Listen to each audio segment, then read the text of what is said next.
For those of you, I think I've met everybody here at least once, maybe not. My name is Tony McDonald, General Counsel for Empower Texans.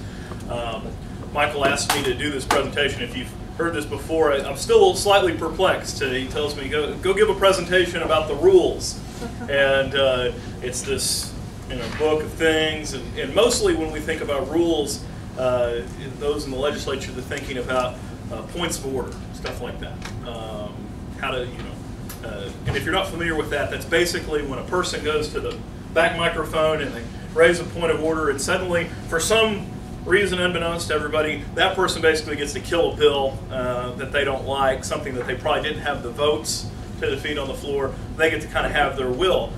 And it's this big perplexing thing. People don't understand, like, why is this happening? Why is it that this bill that we all came down and testified for, why is it that we did all these things? Why is this bill no longer valid? Why did the one guy get to knock it off track?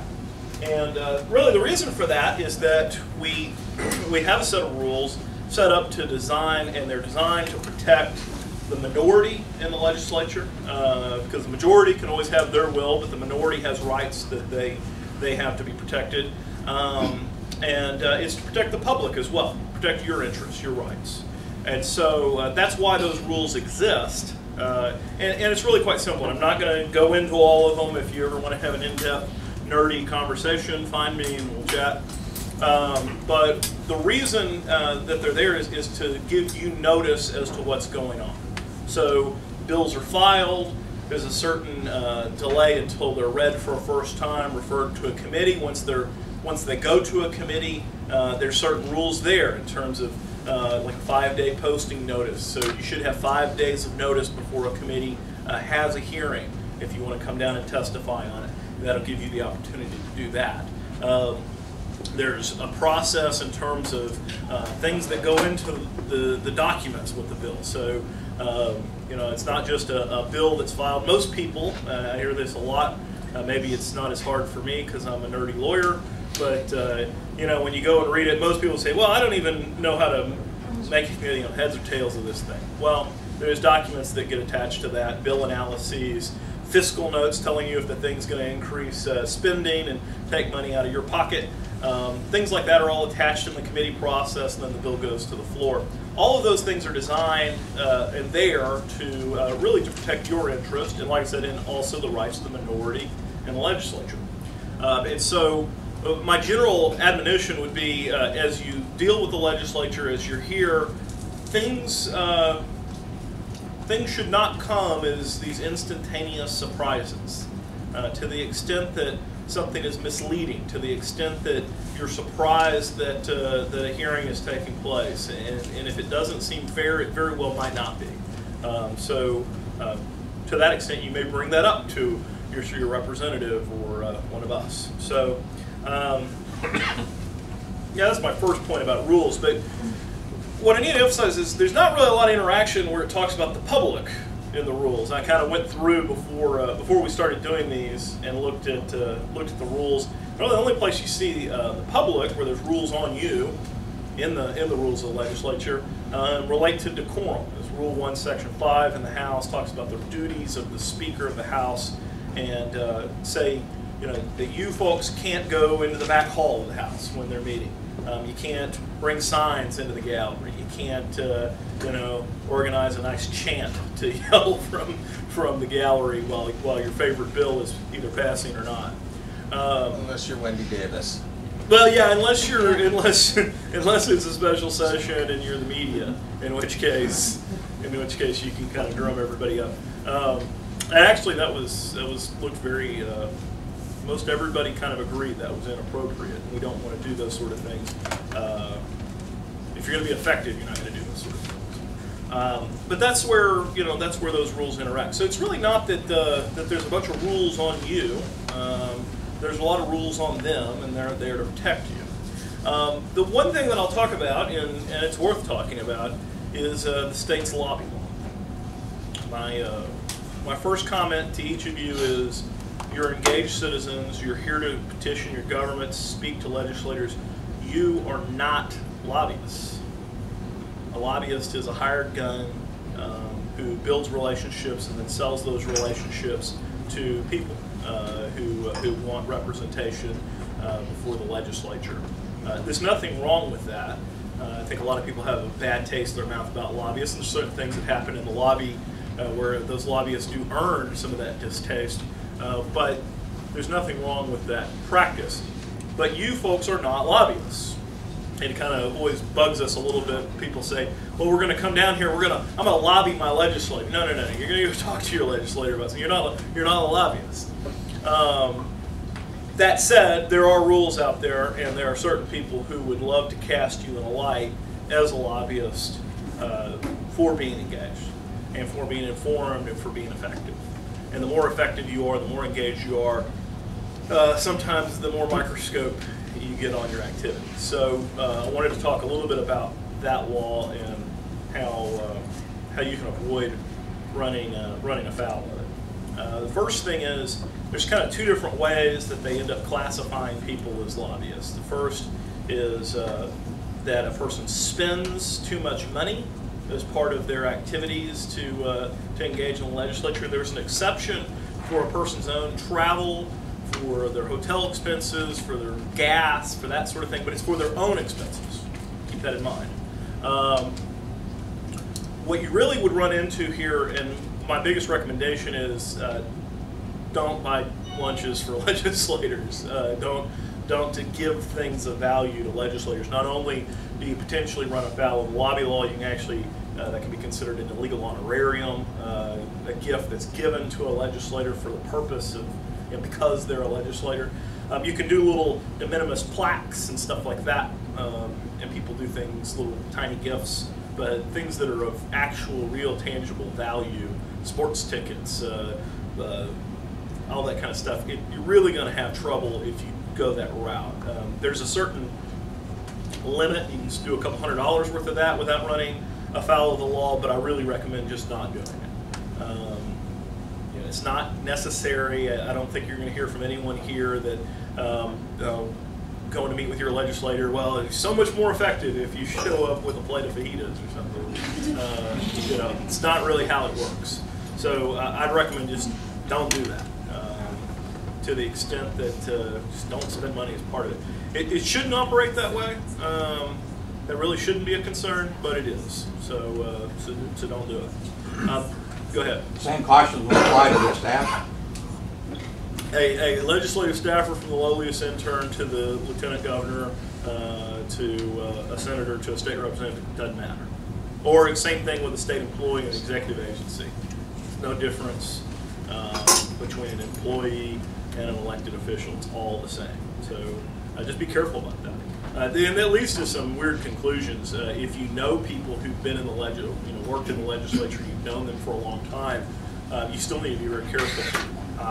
Obviously, if your cousin works in the legislature, you buy them a Christmas gift, that's not a problem. But there's actually very little in the way of rules that line out how that is an exception.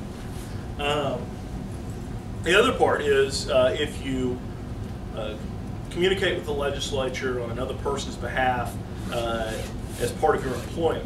So if everybody gets this, obviously, if I sign a contract with you and I say, well, I'm going to give you $1,000 and you're going to go talk to Senator Taylor about how Macs are really great or whatever, whatever it is, then yeah, you'd be my lobbyist and you'd have to register as a lobbyist. Everybody gets that. Where you get into a danger is there's an interpretation of that law that says if it's done as part of your regular employment. So it's kind of an after the fact, and I think what that's to capture is the AT&T on-staff employee who is the governmental affairs person. Well, that person's a lobbyist even though they work for directly for AT&T. They're not some contractor or whatever. Where that comes in is you've got to be really careful when you're down here talking to legislators. You don't want to be. There are questions that come up if you're doing that on your day job, or let's say your boss said, well, it's really cool that you're going down there, so I'm going to let you take off 1 day a week and you still get paid and go down there. You could run afoul of the law. And so, to that point, I can't go into every hypothetical, but you'd want to talk to an attorney about it. I'm happy to chat with people, at least to the extent I understand the law. I'm happy to chat with people about it. But anyway, those are my recommendations. It's just to be on the safe side. There are people who don't like engaged citizens. They do not like people coming down here and disrupting this thing. I'm sure you will all see that reaction. It's kind of, why are you here? We're all kind of doing our thing, and then you're here asking us to do something else, and it makes legislators uncomfortable. It also makes it uncomfortable whenever you go back home and tell them what they've done here, but that's your job. So as a citizen who's trying to preserve the liberty of this state. Very briefly, I guess I'll touch on, I mentioned there's a process, a system of rules for how the legislature operates.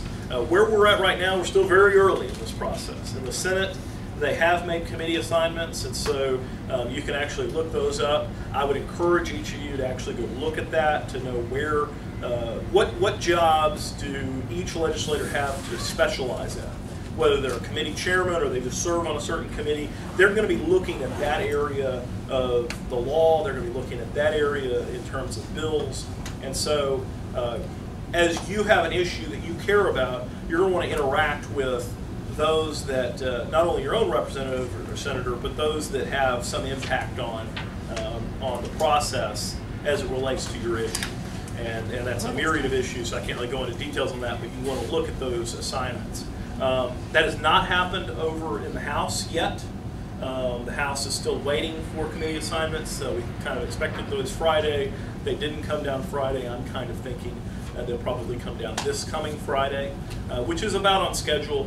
It's a little slow from what has kind of been promised over the last few weeks, but that's okay. As those come down, you need to do the same thing. If you care about open carry or something like that, if that was your issue, you'd want to look at the Public Safety Committee in the House. You probably want to look at the State Affairs Committee in the Senate. The other part of this is, as these committees are assigned, they're starting to do it in the Senate. They will start doing it in the House as soon as those committees are made up. The bills will start getting a first reading, which is they read the caption on the floor kind of at the end of the day, and then they will refer those bills out to the various committees. And so you can start seeing what it is that's out there that you care about or are passionate about, where is it going. All of that will start happening here very shortly. My last point on that, and I think I mentioned this last week, but I still hold to it, time is quickly ticking down from the point where you want to take a concept to a legislator and say, well, why don't you file a bill on this? The deadline is not really until March, but from an effective standpoint and how long time it takes to actually pass a bill, I really think that window is closing. And so if you have something that you care about, you haven't seen it filed, we're in that area of the process right now where you pretty much need to get that done. And if you don't get it done soon, you're going to lose that opportunity. Lose the opportunity at least for it to be filed and potentially pass and be effective. Have the committees been announced yet for the House? Well, like I said, the committees themselves are actually, we know what those committees will be. Whenever they adopted the rules, they set up each of the committees, they changed certain jurisdictions. So like, for example, they created a juvenile justice committee to deal with juvenile justice issues and took that out of the corrections committee, which just now deals with the adult prison system. So we know what the committees are. We do not know who's on the committee, who the chairmen are, that kind of thing. Does it normally take this long? Yeah, well, so I've looked back. Strauss's first, I haven't looked at it in Craddock years, so I've not been that far. In the Strauss's first session, second session, it was about 30 days in when committees came out. So we're well ahead of that schedule, and that wasn't a surprise. You come in your first time, there is a degree of politics. Some of it more unfortunate than others, but I think unavoidable. Some politics involved in the assignments, and so it takes 30 days, okay, to figure out exactly what they're going to do. Took another 30 days, I think, in 2011. Last time it was, I believe, 24 days. and I think we're probably going to be pretty close to 24 days in when the committees come down this time. It seemed like it was going to be faster. There was kind of a lot of talk about in the first couple of weeks that they would come down. They rushed into the rules on day 3 instead of, they could have done them on day 5 or day 7, given more time to the legislators to deal with that issue. And so they, it's kind of on schedule, but behind the self-imposed schedule of this session. Adam? Do we have at this point any sense of how bad the House committee assignments are going to be?